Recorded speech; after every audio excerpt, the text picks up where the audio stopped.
Thanks for joining the NRMP for the ranking in the main residency match webinar. I'm Jeanette Callie. I'm the Chief of Match Operations with the National Resident Matching Program, or the NRMP, and I'll be joined later by my colleague, Joy Gabakayan, who's the Director of Policy and Compliance. So I have a lot to cover today. Today we're going to review the remaining match dates and deadlines. We'll talk a little bit about who's eligible for the match and how everyone gets verified to participate. Joy is going to hop in and review the match policies you need to be aware of as you rank programs and consider your options. Make sure that you are following all the rules. And then I'm going to review the program types in the match and their codes. And then, hopefully what everyone's here for, the most important part, how to enter your rank order list, your different ranking options, and how the matching algorithm makes all of those matches using those lists.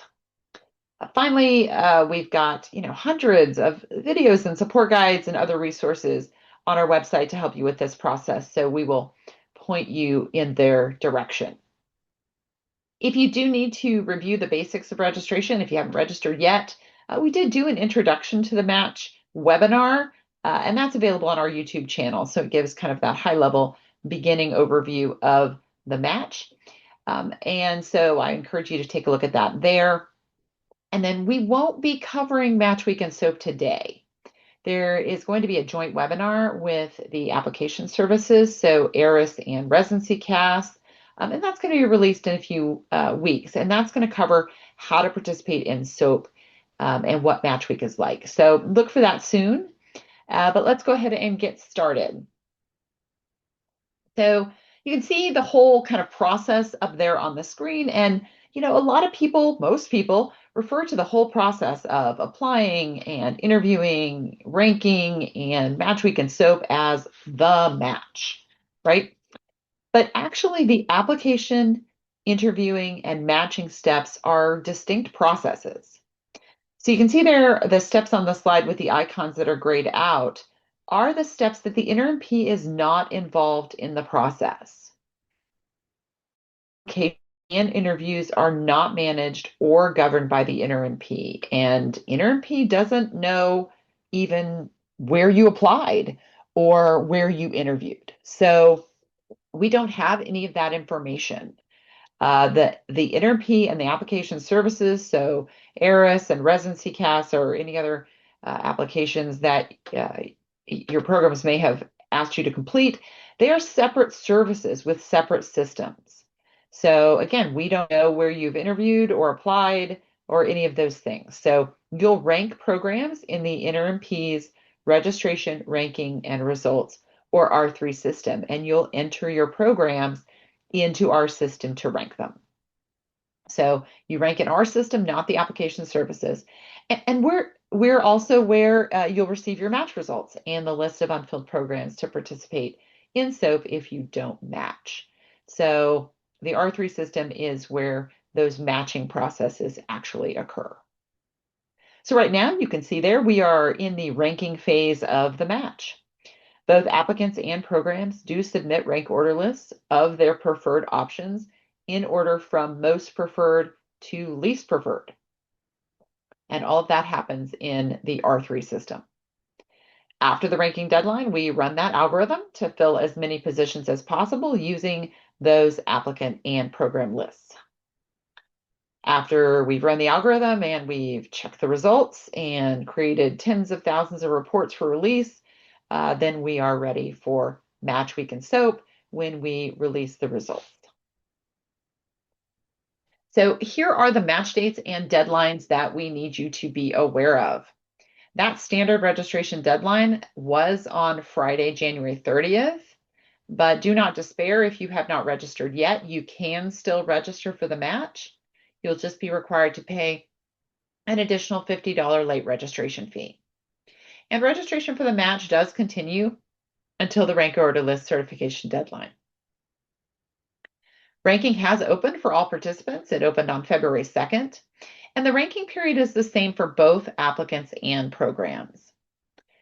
Don't worry if you are still interviewing or just not ready to enter your rank list. The date you enter and certify your rank order list has zero bearing on how the matching algorithm is going to match you. So keep that in mind. You don't have to rush right now to put in your rank order list, but you also cannot miss that ranking deadline. So that next and most important date I need you to highlight on your calendar is the rank order list, or ROL, certification deadline. The deadline is March 4th at 9 p.m. Eastern Time. And please note that all these dates and times are in Eastern Time. So for those of you who are in different time zones, you're going to need to adjust accordingly. March 4th at 9 p.m. is also the deadline to register or withdraw your participation in the match. So there can be no changes to your rank list or your participation status. So you can't withdraw after March 4th at 9 p.m. and you can't register after March 4th at 9 p.m. So no rank list changes or participation statuses can be changed after the deadline, and no separate registration for SOAP, which I've mentioned. Then, of course, March 16th through the 20th is Match Week and the Supplemental Offer and Acceptance Program, or SOAP. As I mentioned, not going to be covering SOAP today, but there will be that additional webinar. So besides registering for the match and ranking your programs, or just registering if you're only planning to participate in SOAP, all applicants must be verified as eligible to participate in the match. So to participate in the match in SOAP, you must register with the NRMP, you must pay that $70 match fee, and be verified as eligible to enter graduate medical education, or GME training, by July 1st, 2026. So how you get verified depends on your applicant type. International medical graduates, or IMGs, are verified by the Educational Commission for Foreign Medical Graduates, or ECFMG, while US MD and DO students and graduates are verified by their medical schools. And so for those of you who are US students or graduates, medical schools only began verifying their students and graduates on February 2nd. And so it's going to take them time to do this task, so don't freak out if you log into the R3 system to begin ranking and see that you haven't been verified yet. The schools do have until March 4th to complete the task, and I promise you that we bug them about it regularly. IMG applicants are being verified weekly through our data exchange with the ECFMG. And one thing I really want everyone to know is that the NRMP only receives a yes or no about your eligibility from the medical schools or ECFMG. So if you're not verified or you're still waiting, the NRMP doesn't know what you might be missing or what you still need to do to be eligible. You need to contact either your medical school for US applicants or ECFMG if you're an IMG about why you're not verified, because the NRMP does not know that information. And again, don't wait to register for the match, because verification takes time. You have to be registered and verified by March 4th, and again, no separate SOAP registration after that. There's a page on our website. We've got multiple FAQs, all devoted to verification. So if you have additional questions, I would encourage you to take a look there for some more details. In addition, each institution or program will have their own eligibility requirements, and those are not set by the NRMP. So you're responsible for checking those requirements and ensuring you're eligible for those individual institutions and programs. So now I'm going to turn it over to Joy to cover in more detail the policies that are going to help you navigate the ranking phase of the match. Today, I'm going to highlight some important information for you on match policy. But before we get into those details, I wanted to start by asking a simple but essential question. Why does policy matter? Our NRMP's policies exist to keep the match fair, consistent, and supportive for all individuals involved. These policies help ensure the playing field stays level. As we move through today's presentation, I would like you to please keep in mind that these policies are not meant to be restrictive. In fact, they're designed to guide you, protect you, and create a smoother experience throughout the process. Policies are not just rules, their safety nets throughout the match. Our policies are a critical part of how the match functions. The Match Participation Agreement, also known as the MPA, governs the entire matching program by outlining the roles and responsibilities for all participants and clearly defines the consequences for any policy violations. All participants must read the full Match Participation Agreement and attest that they will comply with NRMP policies and honor the outcome of the match. Certification of an applicant's rank order list confirms your participation, and that is when the MPA becomes a binding contract. That contract governs how both applicants and programs must conduct themselves throughout the transition to training. So with that context, I'd like to start diving into a few portions of the agreement itself. Over the next several slides, we're going to break down what some of these sections actually say, what they mean for applicants, and what you can do to ensure you stay compliant and avoid common pitfalls. We're going to start with complete and timely and accurate information. Applicants are responsible for ensuring the complete, timely, and accuracy of all information that you provide to a program. What does this include? You need to ensure that all your application materials are current and accurate. If there are any changes in your coursework, delayed graduation, any academic interruptions, a step failure on the USMLE or COMLEX, you want to be able to report that out immediately so all parties can be provided that timely and accurate information.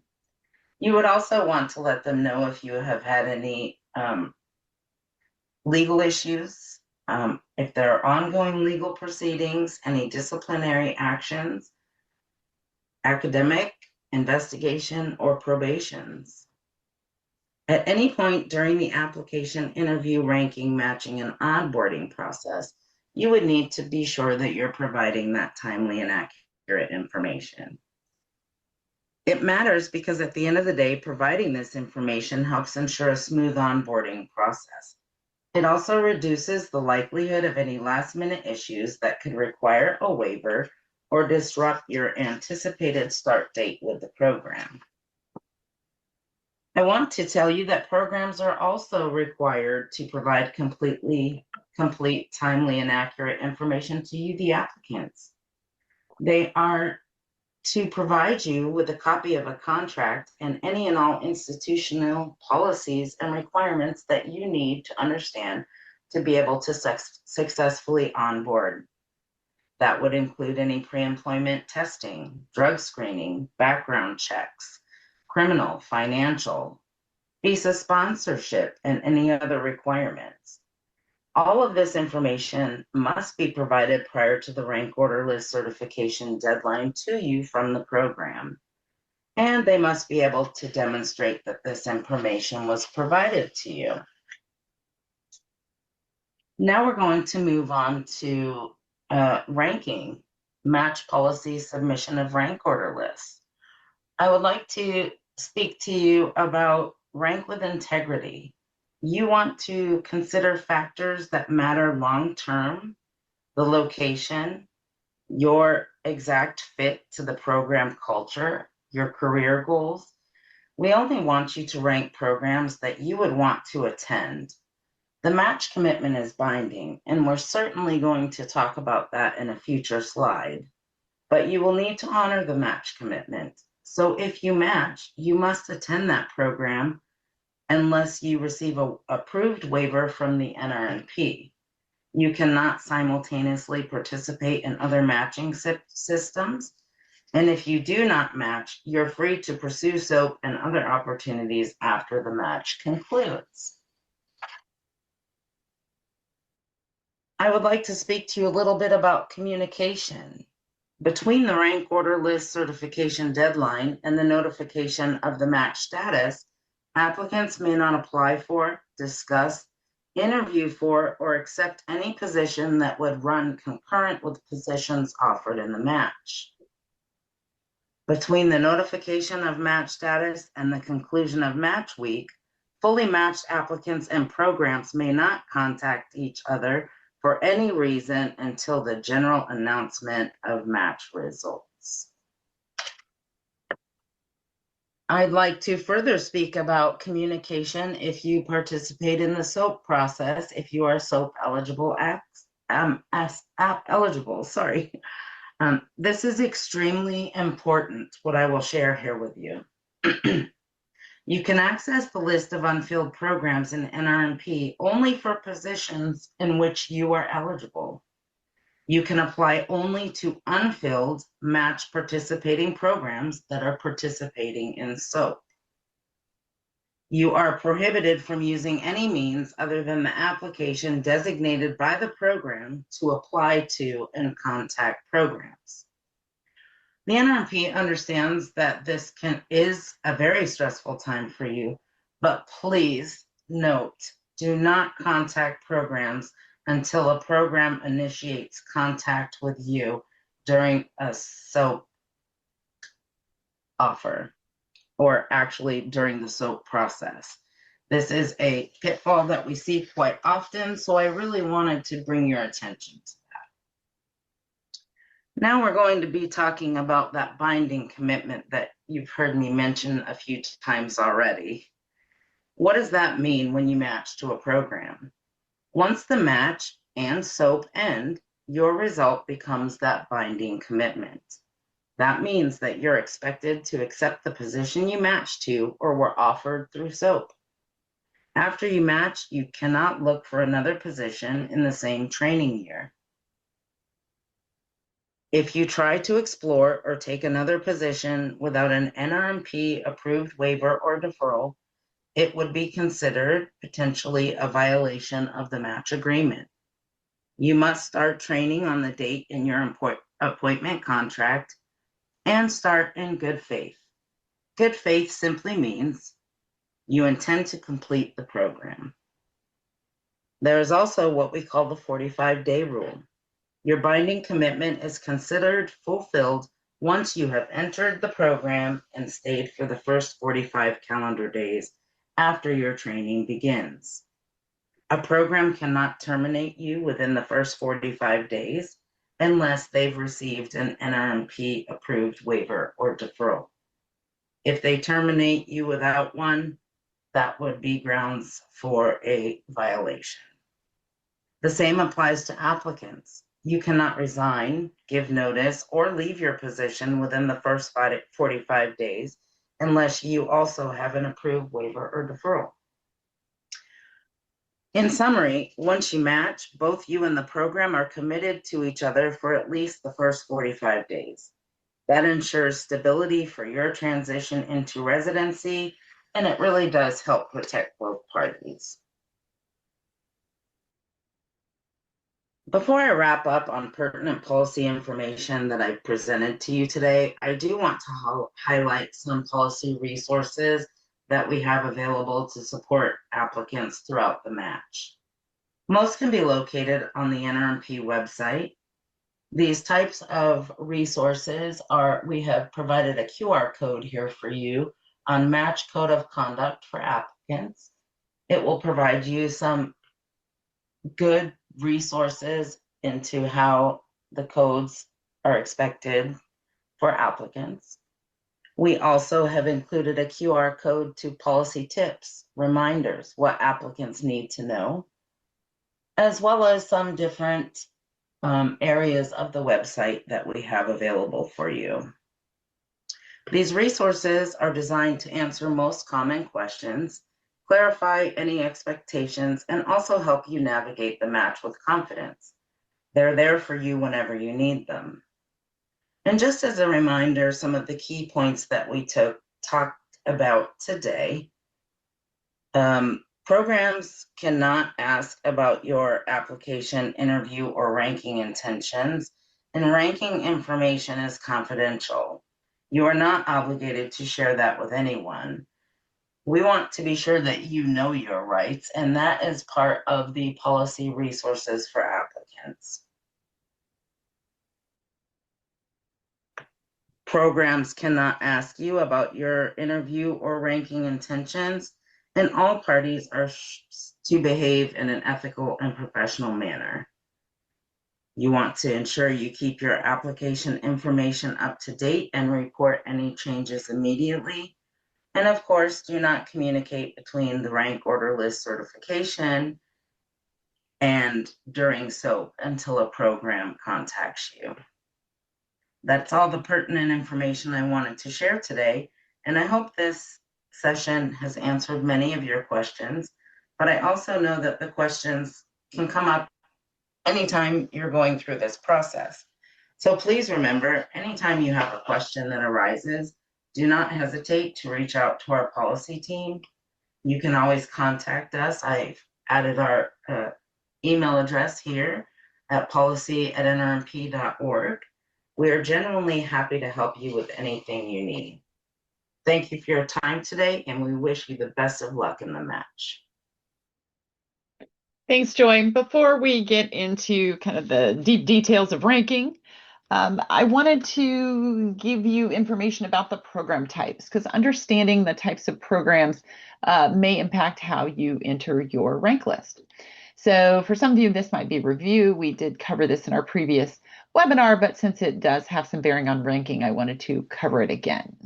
So there are 5 different position types in the main residency match: categorical or C programs, primary or M, preliminary or P, advanced A, and reserved R.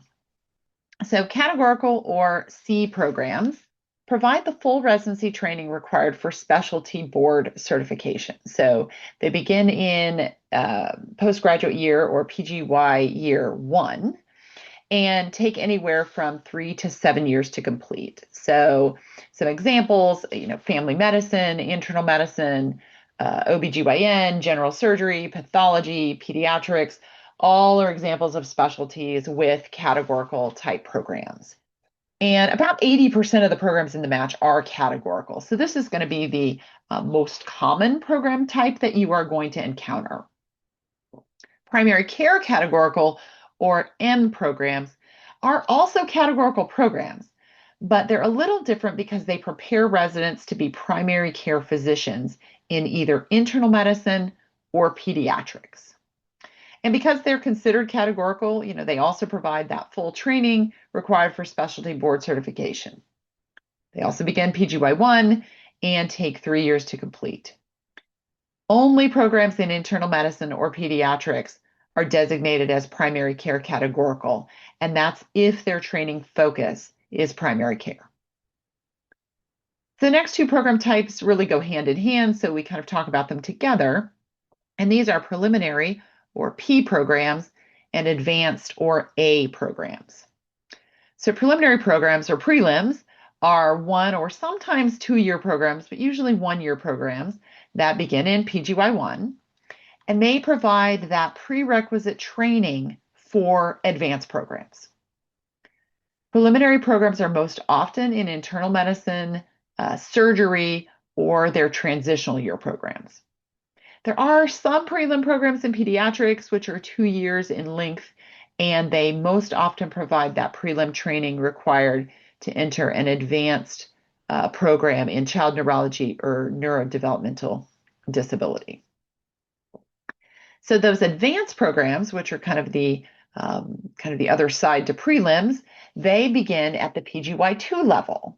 So they're, again, the prelims provide you that prerequisite training, and the advanced programs get you into your actual specialties. So they begin at the PGY2 level.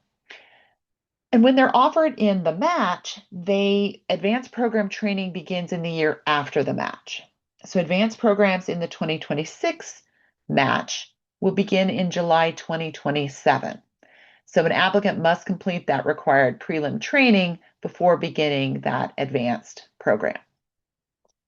The match allows you to rank both advanced programs and preliminary programs. And so what you do is you rank advanced programs on your primary rank order list, and then preliminary programs on a supplemental rank order list, and that helps you match to a full course of training in a single match. So just some examples: anesthesiology, radiology, neurology are just some examples of specialties that often offer advanced training. And keep in mind, many of these specialties and even programs offer training in both categorical and advanced program tracks. So you might have, kind of all kinds of training options to consider depending on the specialty and the institution. The last program type is physician reserved, or R programs. R programs are advanced programs because, again, you enter training as a PGY2, but the training begins in the year of the match. So for this year, in July 2026. And they're called physician reserve programs because they are reserved for physicians who already have prior graduate medical education. So they've already completed any prerequisite training to enter an advanced program. So senior medical students are not eligible for these programs. These programs and positions are often necessary because of attrition in the program. So not all programs will have them. So to go along with kind of program types, you also are going to want to understand program codes. All programs in the match have an NRMP program code that's going to help you in ranking them. You can see kind of on the screen there what they consist of. You'll want to keep track of the NRMP program codes for the programs that you are considering ranking. So every program has that unique 9 to 11 character code. A program might have multiple NRMP program codes if they have multiple program tracks in the match. So you might have an ACGME program with one kind of ACGME code, but they might have multiple program tracks in the match. And each of those program tracks will have a unique code and should have a unique name. You're going to want these codes when creating your rank order list. But just to give you an example of kind of what I'm talking about. So an internal medicine program with that single ACGME program code may have a regular track, but also several preliminary P program tracks, a categorical research track, a categorical rural track, or tracks at different hospital locations, for example. The other thing to remember is that the program codes they list in ARIS may differ from those in the NRMP because how they bucket their applications might be different from how they want to create rank order lists in the NRMP. So the NRMP is the ultimate authority for NRMP program codes. So make sure you get them from our program directory or directly from the programs, and check to make sure you're ranking the program track or tracks that you intend. And if you're unsure, check with the program. So those are kind of the basics. Now that you have that, let's get to the rank order list, or ROL. Your rank order list is the list of programs in the match, ranked in order of preference, where you have interviewed and want to be matched to complete your residency training. If you did not get any interviews, you do not need to submit a rank order list. Programs don't usually rank applicants they have not interviewed. So if you didn't get any interviews, there's no need to do a list. For those of you who do have interviews and programs to rank, your list will be created and electronically certified in the NRMP's R3 system. And that certification step is the final step that you need to take to submit your list for the match. You don't complete ranking in Residency CAS, for those of you who applied in OBGYN or emergency medicine, or in ARIS, for those of you who applied in all the other specialties. So despite the different application services, it is all still one match. So you'll rank the programs you applied to in ARIS and or Residency CAS in the NRMP system to participate in the match. Your rank list can be a mix of specialties, of program types, of geographic locations. So you don't have to rank all one specialty and then another specialty if you're dual applying. You can mix them up based on the programs you want to be in the most, regardless of specialty. Same if you have categorical versus an advanced program. So how you rank programs should be completely based on the criteria most important to you, whatever that may be. but you should only rank programs where you are eligible. That includes your visa status or any other program or institution requirements, and where you are willing to train. As Joy mentioned, putting a program on your roll creates a binding commitment if you're matched there. So don't rank any programs you don't want to attend. If you would rather go unmatched than attend a specific program, don't rank that program. In addition, remember what I said just a minute ago, many programs have multiple program tracks. So make sure you're checking those program names, the type, and those program codes while you're ranking. If you rank and certify a list with the wrong program, there's nothing the NRMP can do once that ranking deadline has passed. We are unable to change your rank order list. I would hate for you not to match at your first choice program because you ranked the wrong track on your roll.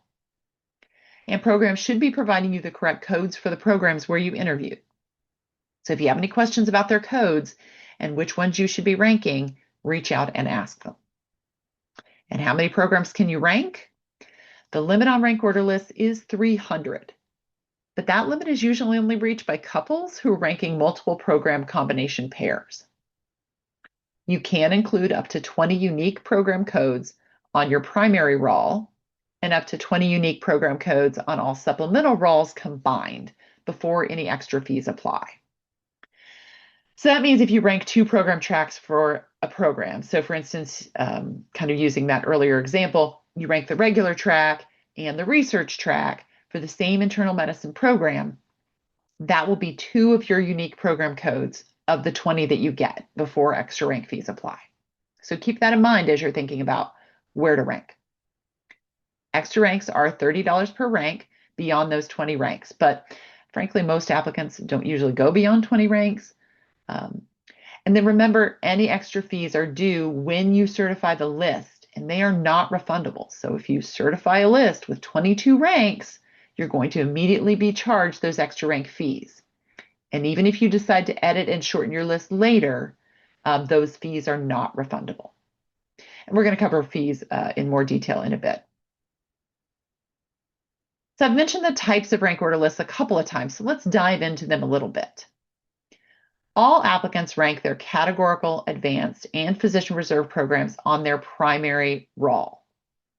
So if you're only ranking categorical programs like internal medicine, OBGYN, psychiatry, peds, family medicine, just to give some examples again, you'll only have a primary rank order list. So for a lot of you, primary rank order list is the only one you're going to have. But for those of you who may also be ranking advanced programs in things like anesthesiology, neurology, radiology, PM&R, again, just examples, you can also enter multiple supplemental rank order lists where you're going to rank only those preliminary programs. You'll then attach those supplemental lists to your advanced programs on the primary list to try and match to a full course of training in a single match. The matching algorithm will try to place you in a preliminary position on that supplemental rank order list, but only if you first match to the linked advanced program on that primary roll. So it is possible for you to match to an advanced program on the primary roll, but not to a prelim program on that linked supplemental rank order list. In that case, you are still committed to the advanced position that you match to on the primary roll, and you have to seek a qualifying first-year position during SOAP or after SOAP concludes.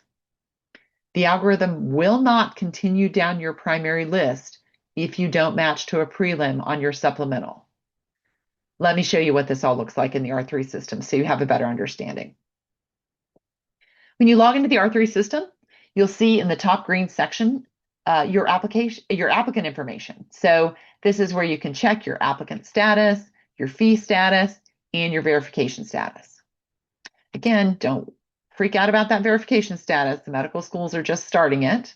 And again, check with your medical school or the ACFMG if you're not yet verified, but give them some time because it does take some time. If you just want to search programs in the match in preparation for ranking, you can get to that program directory under the options menu at the top of the screen. To get to the rank order list, click on the highlighted raw button.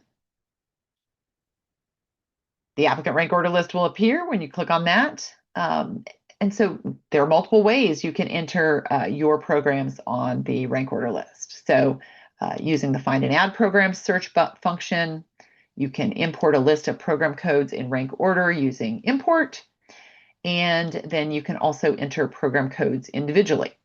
So we'll start there because that's the easiest. We'll start with entering program codes on the bottom of the rank order list there that you can see highlighted.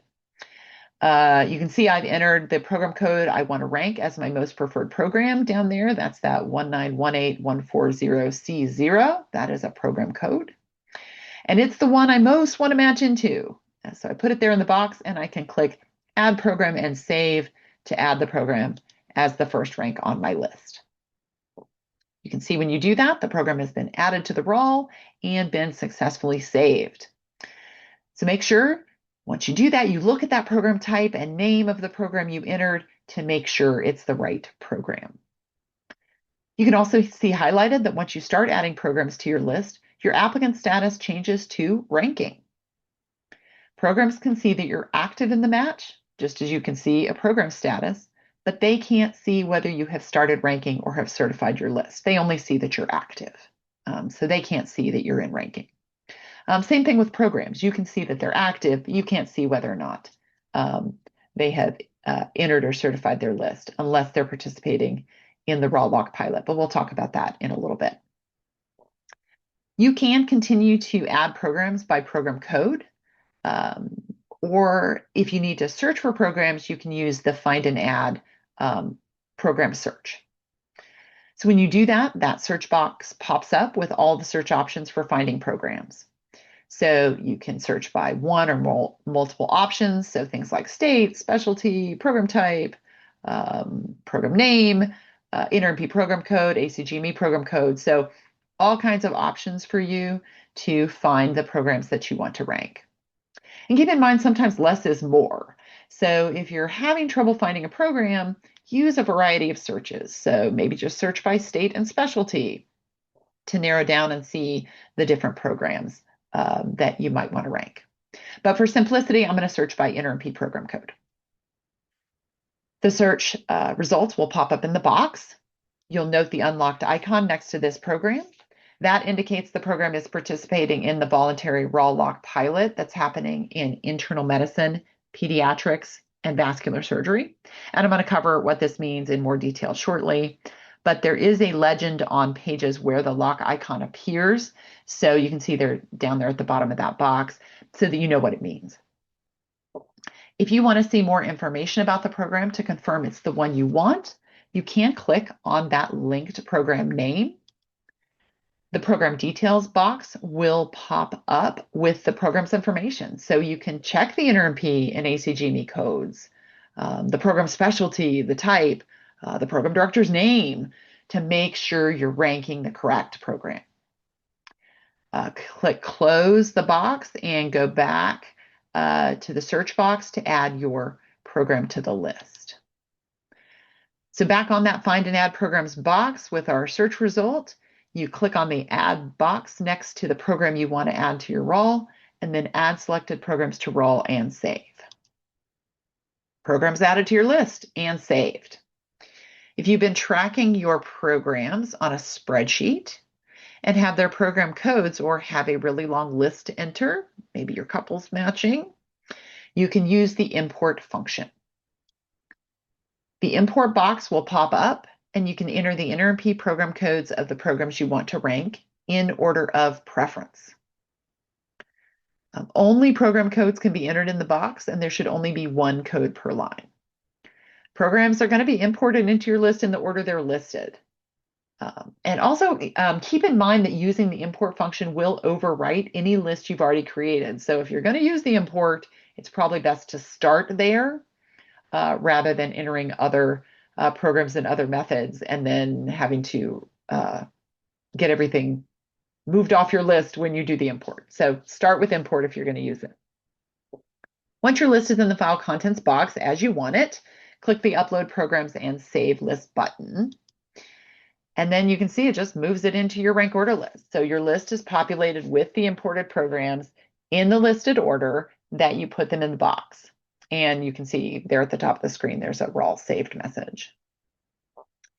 Once you have the programs on your list that you want, whether you imported them or did find an ad or entered individual program codes, if you need to reorder programs, you can use the drag and drop function or the program raw rank box right next door to that to change the rank number of a program. Or if you want to remove a program from your list, you can click the X in the remove column for the program to remove it. You can remove programs from anywhere on your list without disturbing the order of the rest of your programs. So I moved, just for an example, the second rank to the third rank, and so I need to save my changes. So save early and often because the system does not maintain any past versions of your list. The currently saved version of the list is the only one that exists in the R3 system. So we get people that reach out and say, hey, I made this list 4 days ago, but then I changed a bunch of things. Can I go back to that list from 4 days ago? No, you cannot. We don't save it. The only version of your rank order list we have is the saved version that is on the screen. So make sure you're saving and understand that when you make changes and save them, those are the changes. That's the list.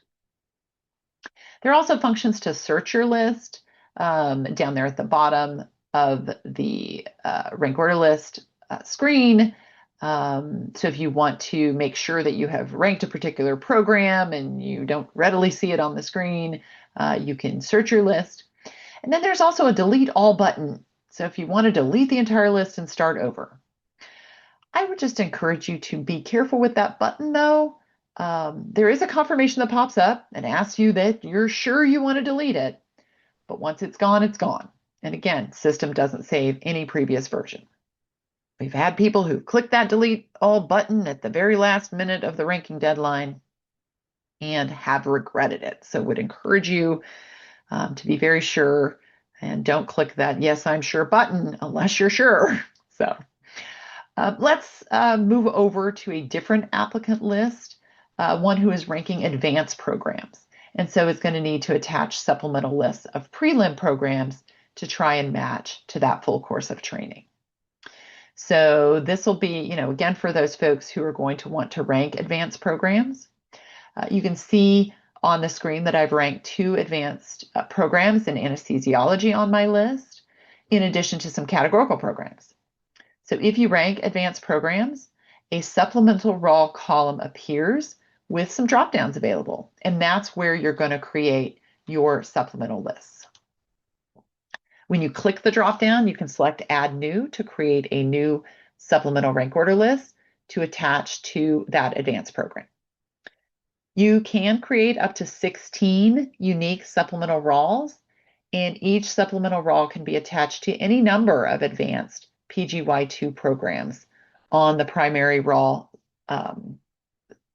Supplemental lists are most often based on geographic location. So if you have, a couple of advanced programs in, Washington State or Seattle, you might have a Seattle supplemental list that has your Seattle preliminary programs on it.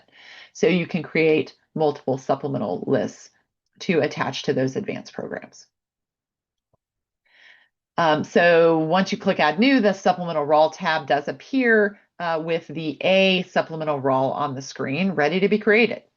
So if you choose, you can change that suffix to more easily identify your different supplemental RAWs if you're going to have multiple of them. From here, you just add your prelim programs using Find an Ad or enter by the program code that I showed you previously. So just as an example, I've added a suffix to my list, so I know it's for my Seattle advanced programs. And you can see I've added prelims to my list. Remember, you're only able to add preliminary type programs to the supplemental RAW.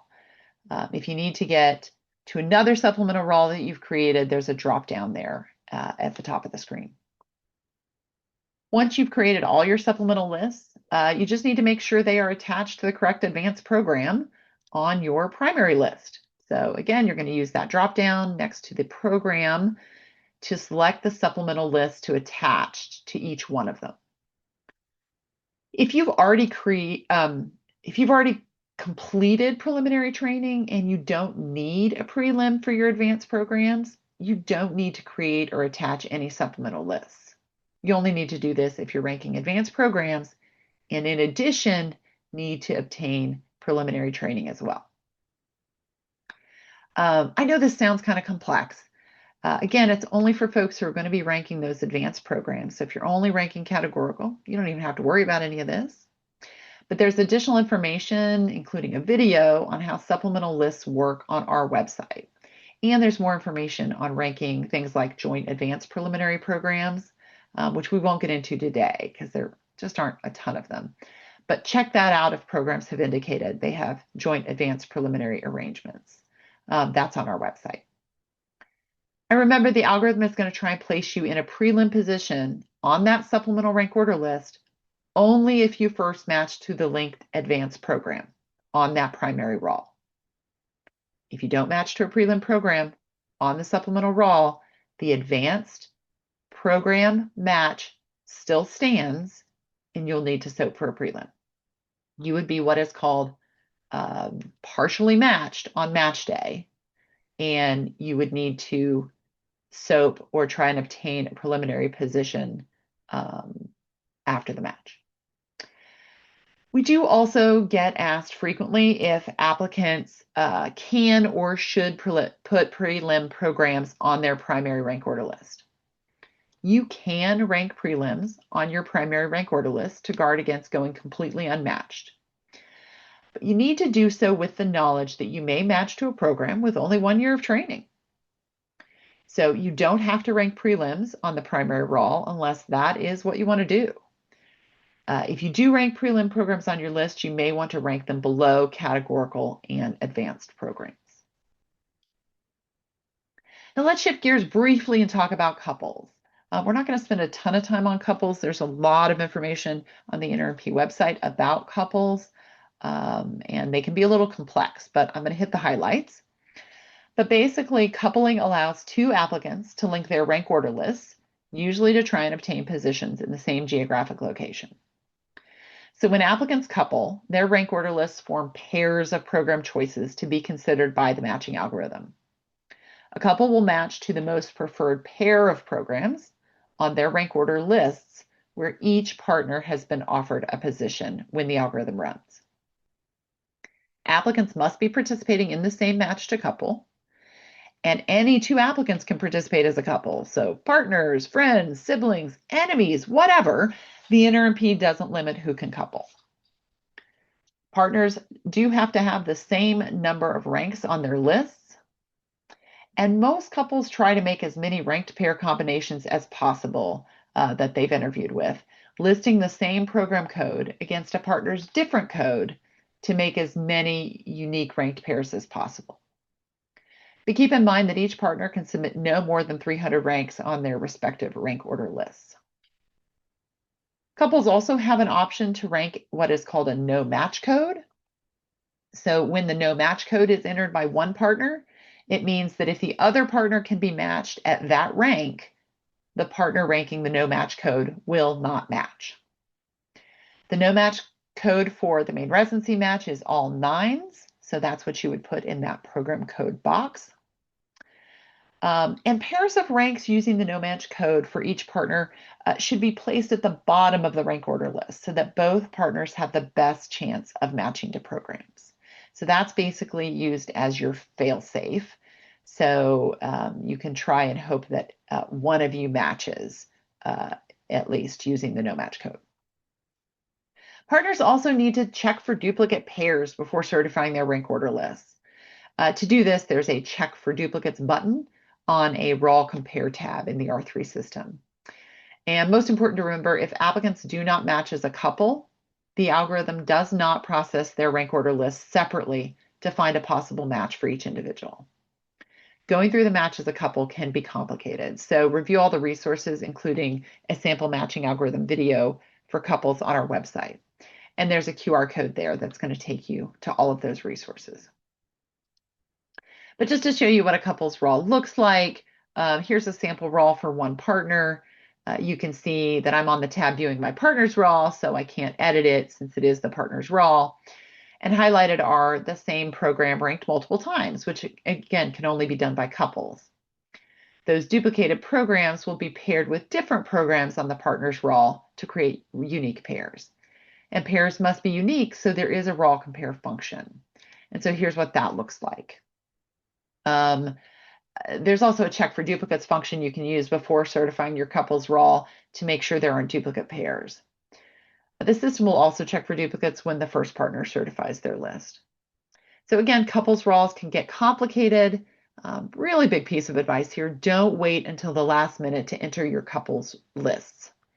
We have had last minute couples that have had to uncouple right before the deadline because they couldn't get their lists entered and certified in time. So don't be those couples. And again, more info on our website, so take a look there. The last thing you need to do to be ready for the match is to certify your raw. That tells the NRMP that your list is final and ready to be used when the match is run. Once your list is in your preferred order, click the Certify List button. The authentication box is going to pop up with a certification notice that tells you about that binding commitment. And it's also going to list the number of programs you've ranked on your list. Enter your password in the box and click Submit to certify your list. Your certified list will appear with a note that shows it was certified successfully, and your applicant status is going to change to certified. If you decide you have some changes to the list, you can edit it. You can see they're highlighted, the Edit List button, after certification, but only up until the ranking deadline on March 4th. Keep in mind it's going to put you back into ranking status, and you must certify the list again for your list to be used in the match.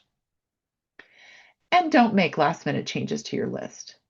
They are frequently not well thought out, and we do get calls after the deadline from applicants who regret that last-minute panic change. NRMP will not modify the list. Consider your list thoughtfully, enter it carefully, certify it, and move on. So to recap, rank based on true preference. Save changes after you make them. If you make changes to a certified raw, you have to recertify it. Don't wait until the last minute. And finally, the deadline is the deadline. NRMP will not add, delete, move, or in any way modify a rank order list. A couple more ranking things to consider. Again, that standard registration fee of $70 includes the listing of up to 20 unique NRMP codes on that primary rank order list and up to 20 unique NRMP codes on all supplemental rank order lists combined. But if you're ranking more than 20 codes, for each code ranked over 20, there's that extra rank fee of $30 per program code up to the 300 ranks. For those of you with rank order lists of 100 and more ranks, there's also a length of rank order list fee that's up there on the screen. And again, all match fees are non-refundable. The extra rank fee and the length of rank order list fee are due immediately upon certifying a rank order list. Lists that have been certified with extra fees cannot be modified later with the intent to remove extra fees. So carefully consider the decision to include extra ranks on a rank order list. And we strongly caution against going in and just playing around in the system by adding hundreds of ranks to your list. If you certify that list with hundreds of extra ranks, those fees will immediately be due, and we will not modify the list to remove them or the charges. Extra rank fees that are going to be assessed will prompt a warning box and then also appear in the certification confirmation box highlighted in yellow to draw your attention. If you blow past all the warnings and certify anyway, the fees will be assessed upon certification. So let's shift gears briefly to discuss the voluntary locking functionality for program roles. I mentioned this a little bit earlier. This is a voluntary pilot program for internal medicine, pediatrics, and vascular surgery programs that want to participate. So the goal of the pilot is to provide a safe kind of period of time after the program rank order list has been certified. And the period of time is for applicants who would like to make in-person visits via open houses or second look opportunities with the programs. Programs who are opting into the pilot are supposed to certify and lock their role early in the ranking period, preferably by February 9th, allowing time for applicants to visit or not visit the program after the role is locked. So it really just is going to allow you to see the program without any concern that the program's rank order list may change based on your visit or based on the fact that you couldn't visit. So it takes away pressure on applicants who may not have the time or resources to visit a program of interest, but feel like they have to in order to be ranked. You don't have to, because whether or not you visit won't impact the rank order list. So programs who lock their roles can't change them, and NRMP cannot unlock the roles for the programs. So you'll be able to see whether or not a program has locked their role and it is quote unquote safe to go visit. So you can see whether or not a program is participating and whether or not that role has been locked. So after your interview with a participating program, you should have received specific information regarding the program's post-interview visits and how to RSVP. The RSVP process is blinded, so program leadership and staff will not see which applicants intend to participate or not until after the role is locked. So participating in a post-interview visit is truly voluntary. Post-interview visits will take place only after the program has certified and locked their role. So again, participate or not participate in a post-interview visit will not impact whether or how you are ranked by a program. And applicants, whether or not you have programs participating in the voluntary role lock, will still complete and certify lists by the March 4th deadline. So it doesn't change your rank order list deadline at all.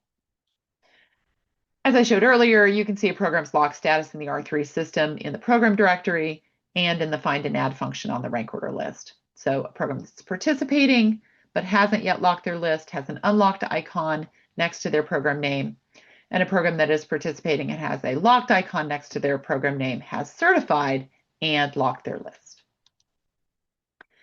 You'll also be able to see that lock status on your role as you add programs. And if the role isn't locked 24 hours in advance of the scheduled post-interview visit, as shown by the lock symbol, then it's really up to you. You need to decide whether or not to attend the visit, with the understanding that the program may change their rank order list after the visit if that status is still unlocked. Unlocked programs can continue to edit their role until it's either locked or until the rank order list certification deadline. So there's a voluntary role lock webpage. Follow that QR code to check out some frequently asked questions and additional information. So once all the participants have entered and certified and maybe locked their rank lists for those programs in that pilot, the rank order list certification deadline will pass. Hopefully everybody has done what they need to do by March 4th at 9 p.m. Eastern Time. Then it's on us, right? So we prepare data for the matching algorithm to run. So let's talk about how the matching algorithm makes all those matches. The matching algorithm is applicant proposing. So what that means is that the preferences on the rank order list submitted by applicants, not programs, initiate placement into residency training. So we start with applicants lists and we start randomly. If an applicant cannot be matched to his or her first choice program, the algorithm is going to try and place the applicant into their second choice program and then their third choice program and so on until the applicant either obtains a tentative match or until it gets to the bottom of the list and it's considered all the choices and it can't make a match.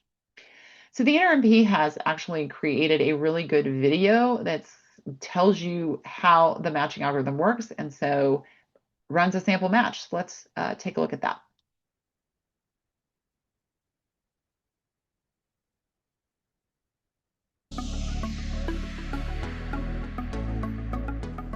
The NRMP uses a computerized mathematical algorithm to place applicants into residency and fellowship positions by matching applicants to their most preferred training programs.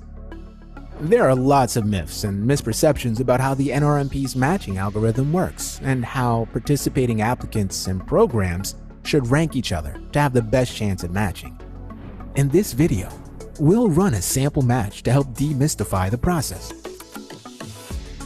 Before we begin, let's cover the basics of how the matching algorithm works. The algorithm is applicant proposing, meaning it initiates placement of an applicant into a program based on the choices made on an applicant's rank order list first, rather than a program's rank order list. However, for a match to occur, both the applicant and program must rank each other. There can never be a match if both parties haven't ranked each other.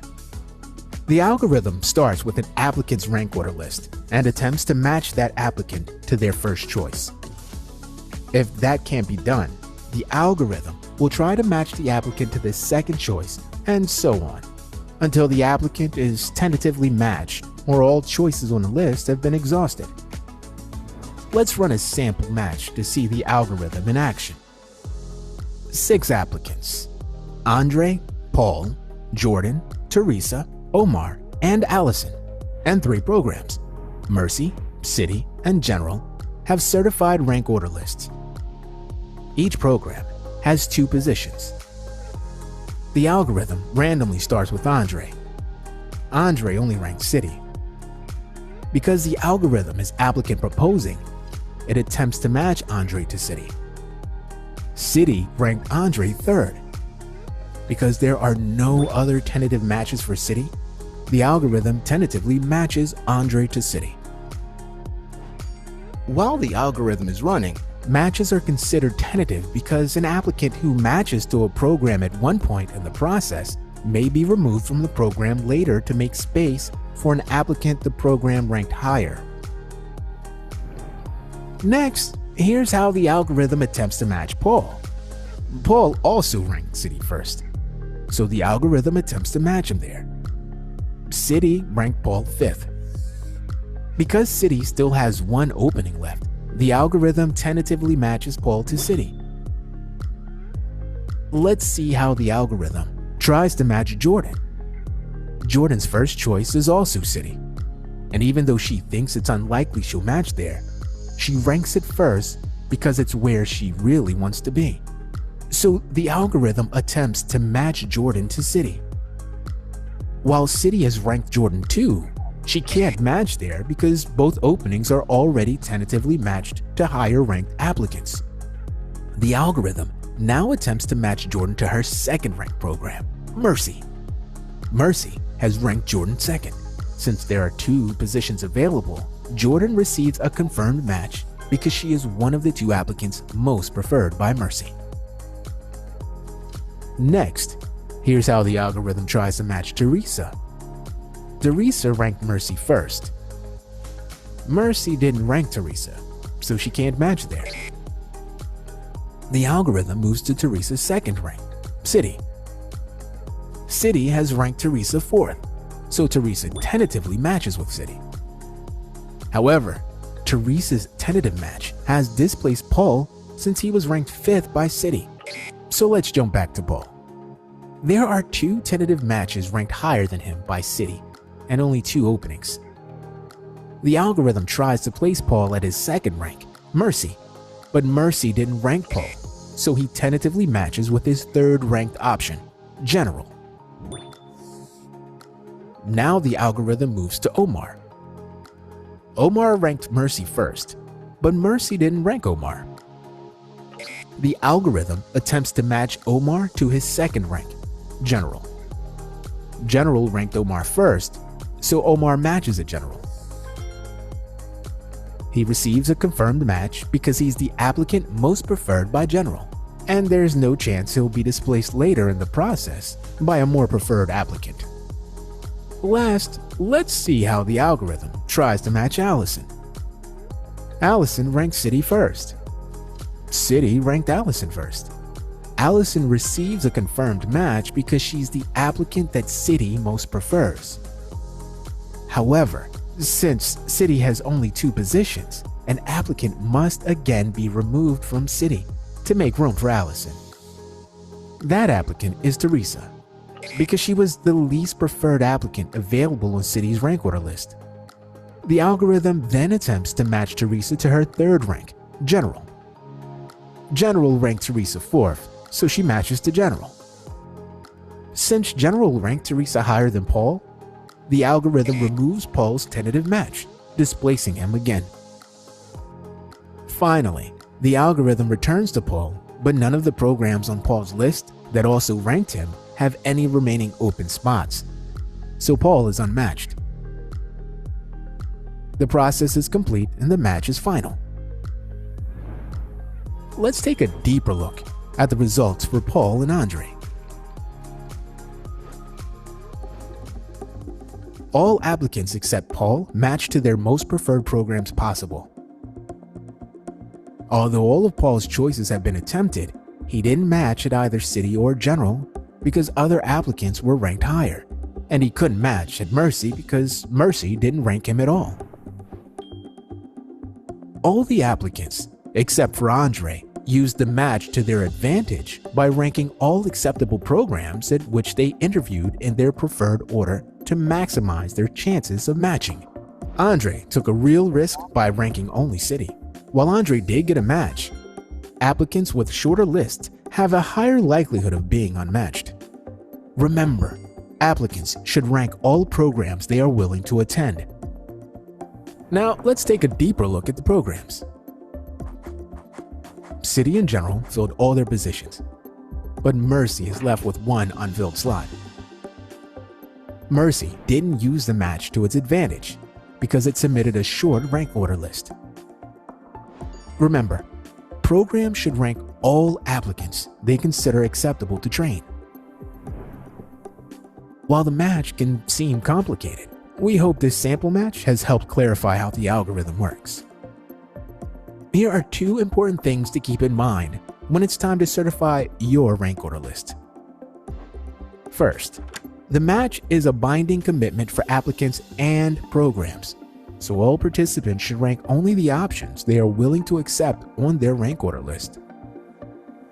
Second, the algorithm will try to match you to the highest ranked option that also ranked you, so there's no penalty for ranking Reach programs higher if you're an applicant or ranking Reach applicants higher if you're a program, regardless of whether you think you have a chance of matching. The best ranking strategy for all participants is one based only on true preference. To learn more about the matching process, visit the NRMP website. So as you saw in the video, if the process can't match an applicant to their most preferred program, keeps going down the list, rank by rank, until a tentative match can be made or until all the choices have been considered. If no tentative match can be made, the applicant will go unmatched, and everything's final when it completes its cycle through all the applicant rank order lists, and then those tentative matches are confirmed. For couples, they obtain a match when the algorithm can place both partners in their highest ranked pair of programs, again, on that primary rank order list. So you do hear the term couples match. There is no separate match for applicants participating as a couple. Their roles are processed at the same time as the roles for all other applicants. So now that you have a better understanding of how ranking and matching works, here's really the bottom line ranking wisdom to help you make the most of the match. Check that NRMP program code, program name, type, and information to make sure you're ranking the correct program. Please, please don't be one of the few sad phone calls we get begging us to edit a list because you ranked the incorrect program. Check and double check and reach out to the program if there's any doubt that you are ranking the correct program that you interviewed for. Next is to, we said it 1,000 times, rank by true preference. And again, guidance we give to programs as well. Rank in order of your true preference. And that's based on whatever's most important to you. So geography, prestige, the program director is really great, fellowship opportunities, benefits, vibes, whatever combination of all of the above. So your goal is to take the programs where you interviewed and rank them from most desirable to least desirable of where you want to pursue your residency. Most preferred program first, then your second choice, third, and so on. And don't discount your gut, and don't rank programs based on where you think you might match or the programs you think will rank you high. There's no gaming this system. You're only going to match to programs at the bottom of your list if you fail to match at the programs that you ranked higher. So give the algorithm a chance to match you to your dream program, and don't worry about how the programs are ranking you. Also, extremely important is to rank only the programs you're willing to train and where you meet all those program and institution requirements. So if you'd rather go and match than rank a particular program, don't rank the program. If you changed your mind and you don't want to go to whatever location, then don't rank that program if you'd rather go unmatched than rank it. Because placing a program on your rank order list creates a binding commitment if that match occurs. So you're obligated to enter training in that program. So don't rank programs where you don't wish to train. And again, avoid waiting until the last minute to enter and certify your rank order list in the R3 system. Things happen as the deadline approaches. You could have computer or just, life issues that hamper your ability to enter or certify your list. So I can't stress enough the importance of adhering to the deadline. Again, we will not enter or modify rank order lists. So make sure it reflects your preferences and is entered and certified before the deadline. So here's that deadline and the requirements one last time. Make sure you're registered, any match and rank fees are paid, and your list is entered and certified. And in the meantime, ECFMG and medical schools will be working on your verifications, and you can check that verification status in the R3 system. Once you see certified, paid, and verified on your match homepage, you are all set for the match. There's nothing left to do but wait for match week and for the results to come out. People always want some extra button after they enter their password and certify their list. There is no extra button. Once you're certified, paid, and verified, you are all set for the match. There's nothing more you need to do. Push away from your computer and go focus on other things. So March 16th at 10 a.m. is when the match results will be released and the SOAP process will begin. There will be that other webinar covering Match Week and SOAP that's also going to include those application service colleagues from ARIS and Residency Cast. So watch for that in mid-February. I know this is a lot of content and I've been droning on for a bit, so thanks for sticking with me for this long. The match process can be complex and frankly anxiety producing for a lot of you. So we try and be really thorough when we put out our resources, and we have developed a wide range of support materials to help you through this process. So step-by-step support guides, checklists, short videos that walk you through the process and key tasks in the R3 system, as well as, just tons of FAQs. So these resources are accessible both within the R3 system and on the NRMP website. So you'll see support guides on the R3 system and all kinds of other stuff on the website. There are also a ton of other data resources to help you. So I've included a QR code to take you to the match data section of our website. So if you want to check out any of our copious amounts of data, that's there for you as well. So thanks for sticking with me through this webinar. I know it was a long one, but I hope it was helpful. Please reach out to the support team at 866-653-6767 or by email through support@nrmp.org or policy@nrmp.org if you have questions about the rules and the policies that Joy talked about earlier. And then you can also reach our support team through our live chat feature in the R3 system during business hours. So also follow us on social media. We put all the latest updates there as well. And most importantly, I do want to wish you the best of luck in the match.